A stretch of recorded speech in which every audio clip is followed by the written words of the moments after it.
Iniciando gravação. Enio, eu acho que agora está gravando. Vamos lá. Primeiro, boa noite. Prazerzão estar contigo, viu, Enio? Grande amigo. Miro, boa noite. O prazer é todo meu. E eu já me candidato a voltar outras vezes para conversar sobre outros assuntos, né? Apesar do coronavírus estar em alta, mas sempre tem pauta interessante. Fechado, combinadíssimo. É uma pena que no virtual não dê para ter um copinho de chá para a gente ir tomando. Pois é. Mas eu fico lhe devendo um copinho de chá. Quer dizer, uma Beleza. garrafinha de chá, entendeu? Garrafinha de chá, isso, 1 litro, Garrafinha beleza. de chá para a próxima vez. Eu mando Fechado. aí para São Paulo, porque aí a gente fica com as nossas canequinhas. Fechado, beleza, combinado. Deixa eu apresentar esse sujeito. O Enio Lins é um grande amigo, um amigo de longa data. O Enio é secretário de comunicação do governo do estado de Alagoas, secretário de comunicação. É uma pessoa com longa trajetória na comunicação, né? É um cartunista talentosíssimo, né? Quem não conhece, acesse os cartoons do Enio.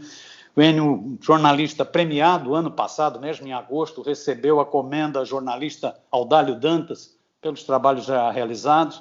Trabalhou em vários veículos, nos principais veículos de Alagoas. Foi diretor do Sindicato dos Jornalistas de Alagoas. Foi diretor da sucursal da saudosa Tribuna Operária, em plena ditadura militar. Foi na época que eu o conheci, aprendi a comer sururu com ele, né? Participante ativo dos movimentos sociais, foi vereador, eleito em 88 em Maceió, 88, foi secretário de Cultura de Maceió, secretário de Cultura do Estado de Alagoas, foi diretor-presidente da TV Educativa de Alagoas e atualmente, então, é secretário de Comunicação. Mais uma vez, brigadão por você ter topado essa conversa, beleza? Vamos lá, então. Tá, joia, vamos lá. Nós estamos, apesar do Bolsonaro falar da tal da gripezinha, e daí com relação às mortes estão crescendo. Essa semana nós atingimos um patamar de 600 mortes por dia, negócio assustador, né? Além das mortes, todo o trauma social que o coronavírus gera, com desemprego, corte de salário, desespero, desamparo, né? Uma situação dramática que o mundo e o Brasil estão vivendo. O país hoje, o Brasil, já é o 6º do mundo em mortes, em óbitos, né? Eu estava querendo saber, Enio, como que está a situação aí em Alagoas, né? Como que o coronavírus atingiu Alagoas, né? Principalmente as camadas mais carentes. A gente sabe dos problemas estruturais, né? Que o Brasil todo vive, e o Nordeste em especial. Então, eu queria saber de você como que está a situação do coronavírus em Alagoas.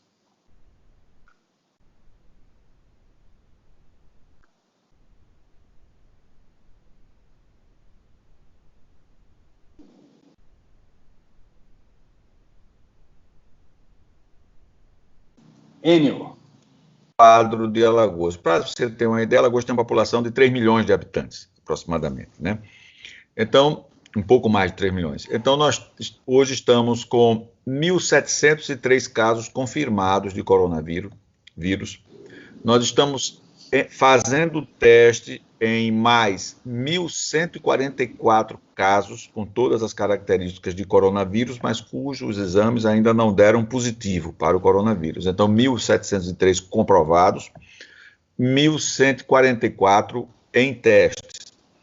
Recuperadas, nós temos 581 pessoas, dentre elas o governador do estado, Renan Filho, que passou vários dias acamado, teve o comprometimento de em torno de 20% a 25% dos pulmões, mais jovem, com uma complexão física mais favorável, ele recuperou-se e recebeu alta hoje. Hoje ele recebeu alta formal para voltar a trabalhar. Hoje, quinta-feira. Hoje, quinta-feira. E nós temos 89 mortes em Maceió, certo? Então, esse é o nosso quadro de hoje. Agora, aqui no nosso portal, nós temos um portal que é Alagoas contra o Coronavírus. Então, aqui no nosso portal, o dado que me chama mais atenção, que é casado com esses que eu li agora, que são os dados clássicos, mas que, para mim, esse dado que eu vou falar agora, ele é mais emblemático e ele é mais orientador do ponto de vista das políticas públicas de enfrentamento ao coronavírus em qualquer lugar. é o número de leitos, a ocupação do número de leitos. Porque todos nós sabemos que o coronavírus, na verdade, ele leva ao hospital uma minoria de pessoas. Só que essa minoria de pessoas, se for muito grande, não tem sistema de saúde no mundo que assuma, nem no primeiro mundo, nem no segundo, nem no terceiro, não tem como. Então, por isso, todas essas políticas, né?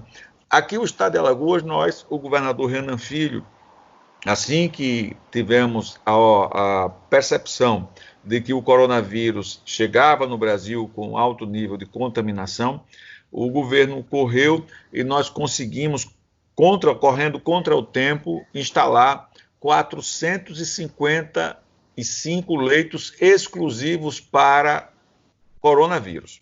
Desses 445 leitos para coronavírus, nós temos 145 UTIs, 31 leitos de UTI intermediária, que é o menos usado, e 279 leitos clínicos, para aqueles casos que precisam de tratamento hospitalar, mas não ao nível de intensivo. Qual é a preocupação que Alagoas começa a ter, que nós começamos a ter? O total de leitos já alcançou, isso leitos públicos, certo? Já alcançou 53% da capacidade. Ou seja, está entrando no período, na área de perigo. No risco. Risco. Então, dos 455 leitos, no total, nós estamos ocupados com 239. Agora, a UTI, que é o mais sério, que é o mais delicado, que tem que ter equipamento com respirador, aquela coisa toda que a gente conhece, que a imprensa divulga. As UTIs públicas no estado de Alagoas, voltadas para o coronavírus, que são 145, tem 87 ocupadas, ou seja, nós estamos a 60% de ocupação das UTIs. E o leito clínico, nós estamos com 51% ocupado. Então, esse é um quadro que nós temos que nos preocupar muito. O governador do estado, no último dia 5, emitiu um novo decreto, aprofundando mais as medidas de isolamento social. Para você que conhece Maceió, embora faz tempo que você não vem aqui, precisa vir para olhar de novo, assim, quando passar o coronavírus, para não correr riscos com o deslocamento. Mas aqui em Maceió, por exemplo, está proibido banho de praia, jogo de bola na praia, caminhada no calçadão da orla da praia e nas orlas de lagoas e rios, em todo o estado. Então, essa medida foi tomada em conjunto com todas as prefeituras.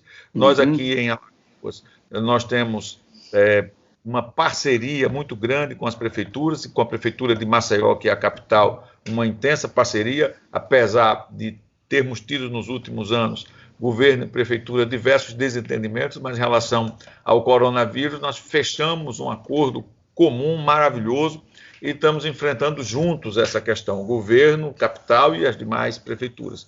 Então, tomamos essas medidas. Ônibus nas cidades alagoanas, os coletivos, só circulam com pessoas sentadas.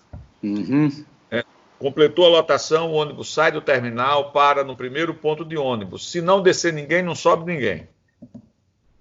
Então, são medidas que foram tomadas nesse último dia 5 de maio e que estão causando rebuliço, polêmica, principalmente essa dos ônibus, né? E a gente reconhece que não é fácil, porque a praia é lazer, mas o ônibus é necessidade. Só que o ônibus é um laboratório de transmissão do coronavírus quando ele fica superlotado, que é a característica do transporte popular em todo o Brasil, não só em Alagoas. Então, essa medida foi tomada. Nós temos uma participação muito intensa, muito educativa da Polícia Militar de Alagoas, da Polícia Civil de Alagoas, do Corpo de Bombeiros. Então, os militares e os policiais civis estão engajados nesse processo de convencimento. Eles vão para os pontos de ônibus, vão para os terminais de ônibus, junto com carros de som, fornecido pela Secretaria de Comunicação, para convencer as pessoas a respeitarem o decreto, só subirem no ônibus quando tiver a lotação esgotada, não mais, etc. Então, esses são os nossos esforços que nós estamos fazendo aqui em Alagoas. Até agora, nós consideramos que estamos indo bem, em função, basicamente, desse índice que ainda estamos com 50%, um pouco menos de 50% de capacidade de atingir o nosso público. Pegando aí um gancho que você falou de resistência, eu vi que setores empresariais de Alagoas têm ficado meio bravinhos com a postura de rigor no isolamento social, de não ter afrouxado as regras do isolamento social, ao contrário. né? Vi até que teve um empresário que ameaçou dar um tiro no governador Renan Filho. Olha, como que está essa situação com o empresariado? Como que tem se dado? Nós temos conseguido discutir bem com o empresariado. Há naturalmente momentos onde o estresse, a forma de falar, ela cria alguns problemas, não é? Isso foi um caso isolado, essa questão da ameaça. A pessoa foi na delegacia e se retratou, não é? Disse que jamais faria isso, que era um momento que ele tinha falado aquilo, né? Uma pessoa também sem antecedentes, não é? E essa questão com os líderes empresariais e os empresários eu considero equacionada.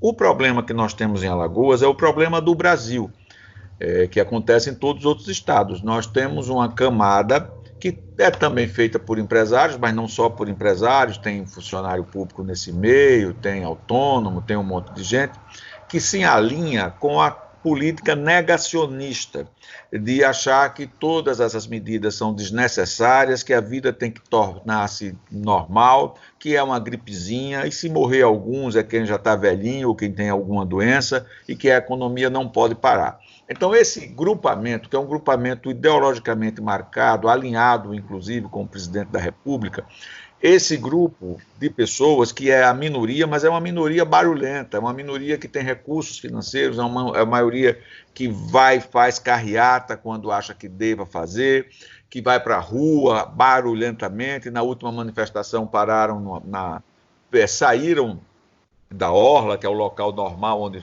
se faz todas as carreatas, entraram nas ruas internas do bairro de Ponta Verde, em Maceió, que são ruas mais estreitas e que não comportam carreata, só para passar na porta do prédio do governador, para desacatar o governador, para dizer que era um absurdo aquilo ali e tal. Então nós temos esse enfrentamento, sim, mas nós fazemos esse enfrentamento com toda a tranquilidade e conversando bem com o empresariado. Nós estamos conversando bem com o empresariado. As suas lideranças, eles naturalmente têm discordâncias, mas as questões têm sido colocadas democraticamente. Mudando um pouco, Enio, pegando mais essa parte de comunicação, que é o quente da atuação do Centro de Estudos Barão de Tararé. Queria saber como que está a cobertura da mídia tradicional. Você que já trabalhou em vários veículos aí da mídia, chargista em vários, cartunista em vários veículos, jornalista em vários veículos. Como que está a cobertura da mídia tradicional dessa desgraceira toda do coronavírus, dos efeitos sociais dela, dos efeitos econômicos? O que de positivo e se há também negativo nessa cobertura? O grosso da cobertura da mídia convencional em Alagoas, desde os pequenos veículos até as grandes, temos 3 grupos mais fortalecidos, e o resto de veículos médios, poucos veículos médios e muitos pequenos veículos, né, que principalmente explodiram na época dos sites aí, das redes sociais, etc. e tal. No geral, nós temos uma cobertura isenta, nós temos uma cobertura que podemos dizer que tem contribuído muito na luta contra o coronavírus. As televisões, principalmente, que têm se fortalecido muito como veículos de referência para a população. Então, as televisões em Alagoas, elas estão dando uma contribuição espetacular na luta contra o coronavírus. Não temos o que reclamar. Tem um ou outro veículo que se posiciona de forma um pouco mais crítica ao governo do estado, por questões menores, mas em relação ao coronavírus tem causado pouco prejuízo, pouco ataque. Um ou outro faz isso, mas nós nem levamos em consideração porque é um número pequeno. Então, nisso nós estamos bem situados, com o apoio da mídia alagoana e, do ponto de vista da Secretaria de Estado da Comunicação, nós direcionamos praticamente 100% das verbas disponíveis para as campanhas contra o coronavírus, só campanhas de utilidade pública. Nós suspendemos as campanhas de inauguração, nós suspendemos as campanhas de alerta em relação a outras questões que poderiam ser colocadas, campanhas de cunho cultural, as campanhas de prestação de contas do governo para a população. Nós suspendemos todas essas campanhas há mais de um mês, desde que foi emitido o primeiro decreto contra o coronavírus, e centralizamos os nossos recursos exclusivamente em campanhas contra o coronavírus, usando todos os meios de mídias possíveis. Nós aqui redescobrimos uma antiga mídia que estava praticamente extinta, que são os carros de som. É mesmo, né? Então, os carros voltaram para a rua, os carros de som. A gente procurou os carros de som, a maioria das empresas já tinha parado, tinha saído do circuito, que ninguém queria mais ouvir carro de som. Mas em tempos de luta pela quarentena, o carro de som, pelo menos aqui em Alagoas, é um instrumento extraordinário, né? Olha, é um instrumento que funciona muito bem. E nós descobrimos um outro também instrumento dessa questão do som móvel, que foi muito interessante, e nós, inclusive, hoje temos mais contratações desse tipo de veículo do que do veículo carro tradicional, que são as motos de som. Uhum. As motos sonoras nós estamos usando com muita frequência porque ela consegue ir aos locais mais íngremes, aos locais de ruas menores, aonde mora o povão, aonde mora as comunidades socialmente mais desassistidas. Então, as motos, que hoje nós temos aproximadamente, eu acho que com esse novo contrato agora que nós vamos fazer de prestação de serviços através das agências licitadas, eu creio que nós vamos dobrar, pelo menos em Maceió, o número de motos de som em relação aos carros de som. Mas nós temos motos e carros de som espalhadas em todo o estado de Alagoas hoje. Ainda falando, já que você já enveredou por esse caminho da comunicação pública, no caso aí de Alagoas tem uma TV educativa, não sei se tem rádio. Como que tem sido a utilização desses outros instrumentos e também do instrumento internet? Vocês estão trabalhando muito nessa? A comunicação pública em Alagoas, nós dispomos de uma TV, que é a TV educativa. Aumentou a audiência dela, não?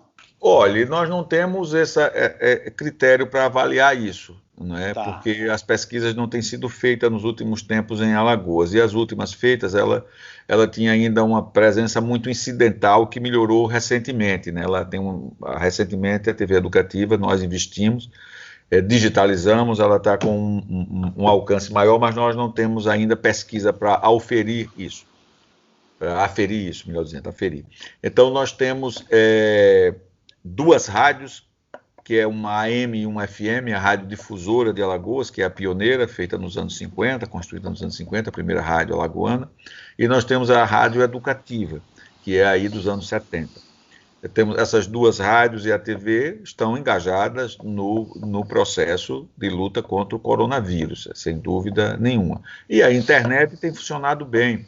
Nós temos muitos formadores de opinião que trabalham hoje muito bem nas redes sociais, nos meios digitais como um todo, e temos tido apoio no combate ao coronavírus, né? Em Alagoas nós temos 102 municípios, né? Alguns com prefeitos que não se davam com o governador, que era a minoria, mas isso tudo acabou na luta contra o coronavírus. Nós temos uma unidade entre os 102 municípios e o governo do estado de Alagoas.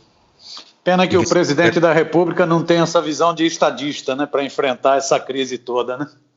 Esse é um problema muito grave, né? Um problema muito grave que a imprensa internacional já está identificando isso. Um outro detalhe, Miro, que é um detalhe político importante e administrativo, que eu vou ressaltar, é que o governo de Alagoas, ele está coordenado, trabalhando junto com os outros governadores do Nordeste no consórcio Nordeste. Uhum. Nós estamos trabalhando sempre compras conjuntas para baixar o preço, para facilitar. Infelizmente, uma nossa carga de respirador foi abduzida nos Estados Unidos, né?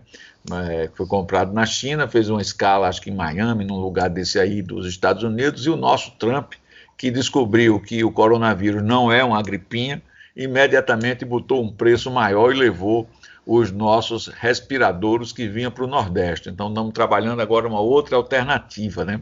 O Maranhão teve aquela saída de fazer um drible pela África e tal, e nós aqui estamos trabalhando uma outra saída, mas isso é uma coisa muito importante, eu acho, no Brasil, que tem sido a união do consórcio Nordeste. E, Miro, se a gente prestar atenção, isso tem uma justificativa que é política, lógico, mas ela tem uma base social, uma base sociológica forte. Não é à toa que as cidades mais sofridas do Brasil no coronavírus, elas estão entre o Norte e o Nordeste. São as cidades, as capitais, que já estão próximas do estrangulamento ou que já estrangularam, como Manaus, elas estão no Norte e no Nordeste. São Manaus, Belém, São Luís, Fortaleza, Recife e a capital de Roraima. Então, nós temos aí, nesse cenário, por que isso? Porque é a região do país mais sofrida, é a região do país onde o sistema de saúde, historicamente, é mais precário, onde o fosso, a distância entre quem tem dinheiro, quem tem muito dinheiro e quem não tem dinheiro nenhum é imenso, que uma classe média insignificante, praticamente, esmagada entre uma minoria muito rica e uma imensa maioria sem recursos nenhum, morando em situações extremamente desfavoráveis, porque apesar das favelas cariocas serem um símbolo da subhabitação no Brasil, mas se você vier para o norte e nordeste, aí vai ver que a situação é muito pior do ponto de vista da habitação popular, e são verdadeiros campos naturais de expansão de doenças virais como o coronavírus. É por isso que nós temos no norte e no nordeste, as capitais já, algumas à beira do colapso, e outras como aqui, que nós estamos nessa situação de 53% já ocupado. E a rede privada já topou, viu? A rede privada os leitos reservados na rede privada em Alagoas, eles já alcançaram a marca de 100%. Olha aí. Só temos os leitos. Mas estamos na batalha. Não, excelente, Enio. Bela informação que você deu, viu, mestre? Belo trabalho. Vamos continuar trocando ideia. Já estão topados os 2 desafios, que é uma outra rodada de conversa e uma ida aí a Maceió logo depois da quarentena para tomar aquele chazinho. Sem dúvida. E fazer o nosso seminário, que a gente planejou e não executou. Assim que terminar o coronavírus, que a gente venceu, nós vamos vencer o coronavírus, sem dúvida nenhuma. Honrar todas essas pessoas que estão sofrendo hoje e que todos nós sabemos que não é uma gripezinha, e se não fossem os governadores e o próprio Ministério da Saúde, o Mandetta teve um bom trabalho durante o período que teve lá, apesar das divergências políticas e ideológicas que se possa ter com ele, mas ajudou muito os estados brasileiros e graças aos esforços, principalmente aos esforços dos governadores e dos prefeitos e prefeitas, nós hoje ainda temos esse quadro, que é um quadro que permite o enfrentamento, senão nós estávamos numa situação muito pior do que estamos hoje. É isso. Te agradeço muito, viu, Muito obrigado. Valeu. Quem agradece Não, eu que agradeço. Um grande abraço e até a próxima, viu, mestre? Até a próxima, Miro. Um grande abraço, companheiro. Um abração. Tchau, tchau.